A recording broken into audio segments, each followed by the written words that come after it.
What's up everyone, the King is back and today is part 3 of my mini series where I go through every single year in UFC history and say who I believe should have won Fighter of the Year. In today's video, the time period we're going to be going over is 2014 to 2024. Now while yes 2024 isn't over, I think we all have a pretty good idea of who Fighter of the Year will probably end up being. You know, I'm not going to say it right now, but I think we all got a good idea. And also, I'm going to compare who World MMA Awards gave Fighter of the Year to who I believe should have been given Fighter of the Year. But anyway, let's get into it. So starting off with 2014, I think we've got 3 people to really consider here. First of all, starting off with TJ Dillashaw, who would defeat Renan Barão in one of the biggest upsets in UFC history. He'd also get a title defense against Joe Soto, but Joe Soto, if we're being completely honest, it's kind of a nobody. No one really cares about him. I doubt you even know who he is. I don't even really know who the fuck he is, okay? But yeah, he had one of the biggest upsets in UFC history against Renan Barão. Came out of nowhere to win the belt. If I would compare it to any other year, even though it's not really comparable, it'd be Anderson in the same way. Anderson came up in like 2006, made his debut and was champ the same year. Obviously TJ didn't make his debut, but the guy came out of nowhere and became champ. And got a title defense in by the end of the year. Also, we have Donald Cowboy Cerrone to consider, who fought 5 times this year, winning all 5, and he had decent wins. He beat Barboza, he beat Jim Miller, so some really good guys to beat. Also, Robbie Lawler. Robbie Lawler's a weird one though, as he would lose to Johnny Hendricks at the start of this year in a very close fight that really could have gone either way, but I think most people slightly edged it towards Robbie Lawler. But he would get straight back to business. He would pick up wins against Matt Brown and Jake Ellenberger, and then he would get a rematch against Johnny Hendricks by the end of the year, which he'd actually end up winning. Now, this is a hard one, I'll be completely honest. I'm going to edge it towards TJ Dillashaw, because Robbie did lose this year, and he eventually lost to the same person, and he was champion by the end of the year. But he lost, man. He lost. And I think when was in so close like this, I think that's the type of things that we gotta consider here. Okay. And the World MMA Awards gave it to Robbie Lawler, so obviously I disagree. I think Fighter of the Year was TJ Dillashaw. Now, I'm sure you can imagine who I'm gonna give 2015 to, but I'm gonna go over the 2 other people who I think had a say or were the closest people to getting Fighter of the Year this year. First of all, we have Dos Anjos, who defeated Anthony Pettis, dominant. He also got a title defense against Donald Cowboy Cerrone, won the lightweight title. Great year from him. Then we also have Holly Holm, who had an insane upset against Ronda Rousey, but that was it for her this year. And then we have the boy Conor McGregor, who would defeat Chad Mendes this year. Great win, okay, in a really tough fight, becoming interim champ. And then he'd knock out Jose Aldo, ending his decade-long unbeaten streak, and he'd do it in 13 seconds, becoming the biggest star the sport has ever saw. This was arguably Conor's best year. It's pretty, I mean, it's either, and for me, Conor McGregor's pretty clearly 2015 UFC Fighter of the Year, and World MMA Awards gave it to him as well, so no complaint from me there. Now 2016 is a pretty hard year. First of all, we have Fighter of the Year from last year, Conor, who would actually lose this year. He would eventually lost though, and then he'd go on to fight Eddie Alvarez, becoming the first fighter to hold 2 UFC belts simultaneously, double championship. Then we have Bisping, who knocked out Luke Rockhold on short notice, become the middleweight champ, and he got a great win over Anderson Silva, who, listen, it wasn't prime Anderson Silva, but it was only about 2 years after he lost. It's not really about the time, no, it's more about, you know, his leg got fucking snapped off his body, but you know, he still knocked out Luke Rockhold. And then we also have Stipe, who won the heavyweight championship and defended it in the same year against Alistair Overeem. Now, World MMA Awards gave it to Conor this year, and like I said with the Robbie Lawler one, I don't like giving it to people who lost in that same year, but for me, I think Conor has a better say just because he made history in becoming double champ. So I'm going to give it to Conor, and I personally think Stipe's legacy is overrated. I will make a video about that in due time. And when it comes to Bisping, you know, the Luke Rockhold win was great, but it didn't age well. And the Anderson Silva win definitely didn't age well. So Conor, just with the asterisks of the other guys and, you know, making history, I'm going to give it to Conor. Now for 2017, we have a completely new fresh top three to go through. Starting off with Robert Whittaker, who this year won the interim middleweight title, which really was the real title because Bisping and GSP were holding the division completely fucking hostage. Okay, people don't call out Bisping for that. He was literally doing what John's doing right now. Fuck that. But then we also had DJ, who defended his title twice and broke the record for most title defenses. But you know, it's flyweight, respectfully, you know what I'm saying? And then we also had Holloway, who unified the featherweight titles by defeating Jose Aldo twice. Now the World MMA Awards gave this year to Max Holloway, and I'm inclined to agree. I don't really think this is the most competitive year. I think it's Holloway by far, and considering he's the only guy here who, well, DJ already had the belt, so he couldn't fucking win it, but Robert won the interim, and Max defeated Jose, who in my opinion is the fourth best fighter of all time. So I think your 2017 fighter of the year is Max Holloway. I agree with World MMA Awards. Now for 2018, the three names that we have are Amanda Nunes, who knocked out Chris Cyborg to become the first woman to hold two belts simultaneously. She also got a win over Pennington, so, you know, who's a champ now, but she's not a fucking champ, let's be real, that shit don't count. She never would have even got close to it. She's terrible. Fuck you. Fuck you. Okay, my bad. Then we also have Khabib, who won the UFC lightweight title and defended it against Conor.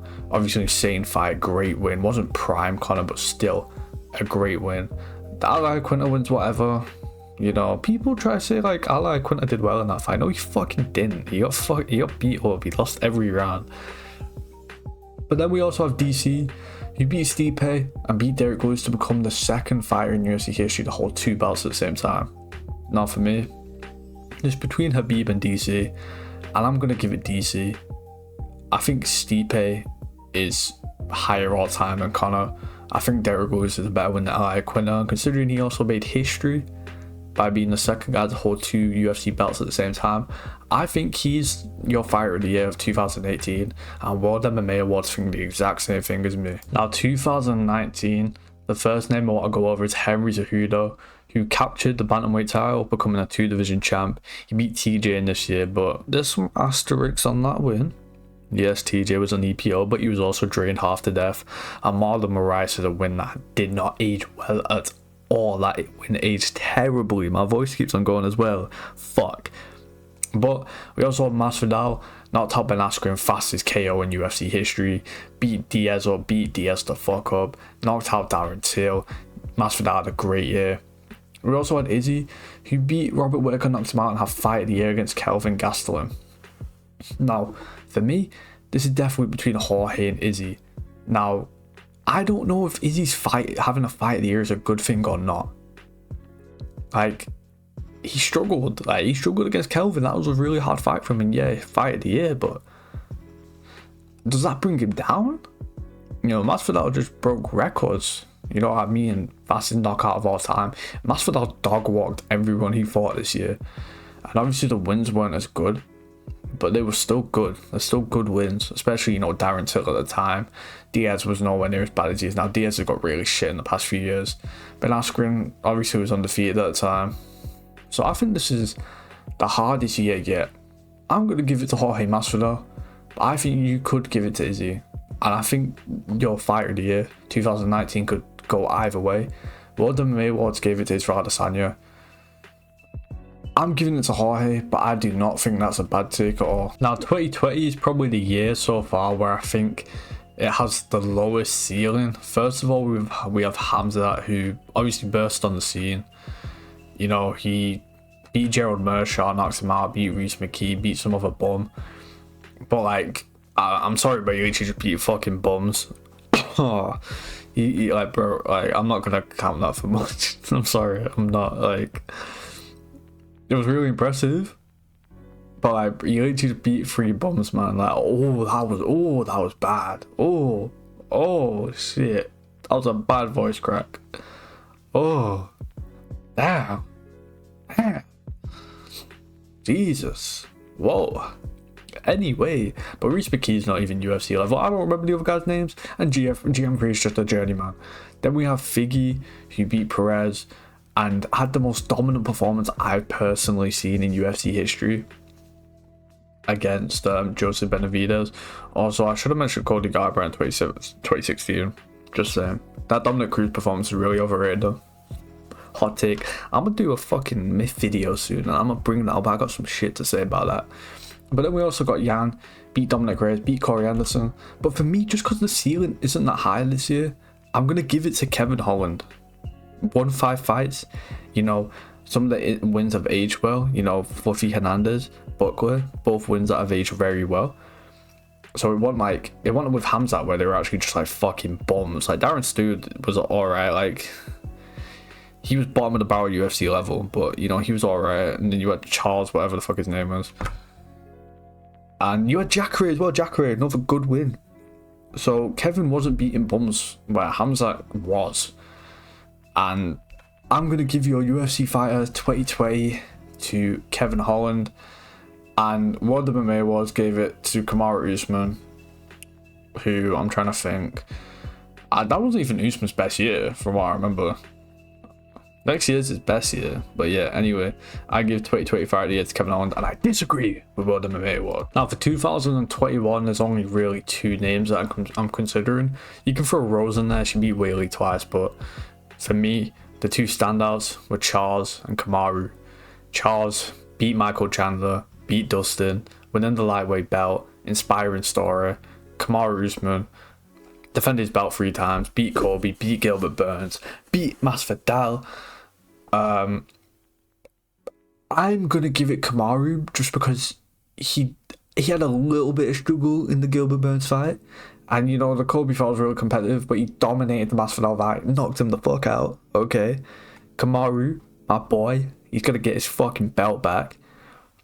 But Charles in both of his fights had some serious issues, especially in the Chandler fight. And for me, even though it's like cool, it's really cool, that brings him down.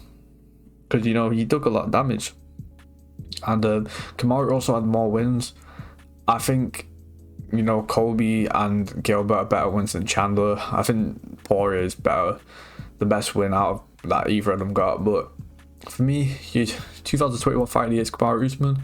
That's what World MMA... No, they gave it to Volk. I do not give it to Volk. Volk beat TKZ and Ortega, from what I remember. I mean, yeah, Volk's to consider as well. But I think your 2021 fight here is Kamaru Usman. So I disagree with World MMA Awards. It's Usman. Meanwhile, Usman. Now, for 2022, the 3 names I got to consider are Leon, Islam, and Pereira.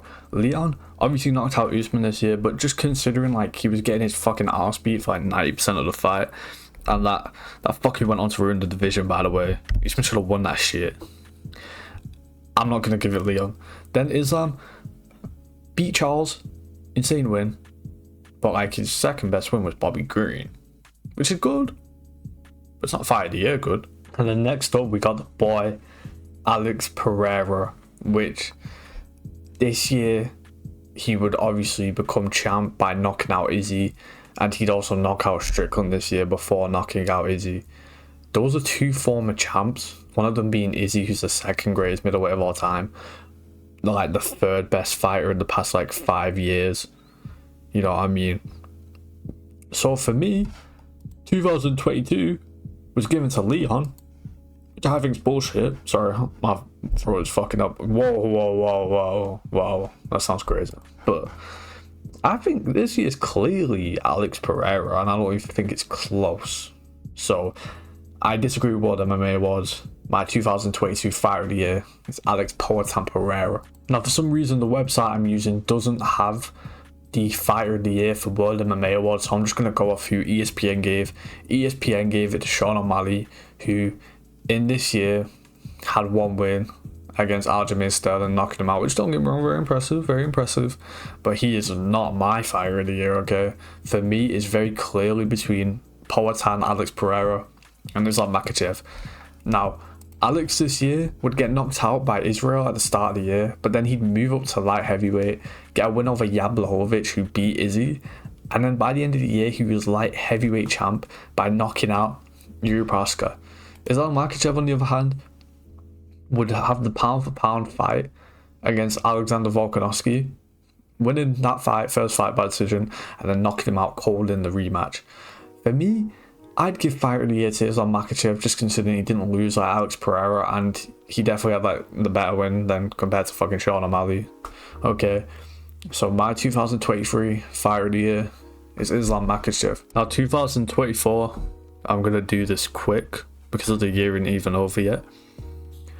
For me, it's very clearly between two people, Diego Lopez and Alex Pereira. Alex Pereira's had a fucking insane year, knocking out Yuri in a rematch, knocking out Jamal Hill, and now he's fighting Killer Roundtree, who everyone's assuming he's gonna knock the fuck out. I am assuming he's gonna knock him the fuck out. And then we have Diego Lopez, who just fucking knocked out Sadiq Youssef and then beat the fuck out Brian Ortega. Okay, but I'm gonna have, listen, Diego Lopez is like my top 5 favorite fighters. Has been since the Everworth fight. But I'm gonna go with Pereira just because of who he's beaten. You know, he's the champ and all that. So for me, 2024 fight of the year is Alex Poatan Pereira. And yeah, man, that's it. I'm done. I'm out. I've said everything. Like, subscribe, do all that. Enjoy the rest of your day. Say your opinions down in the comment section below. I'm out in a bit.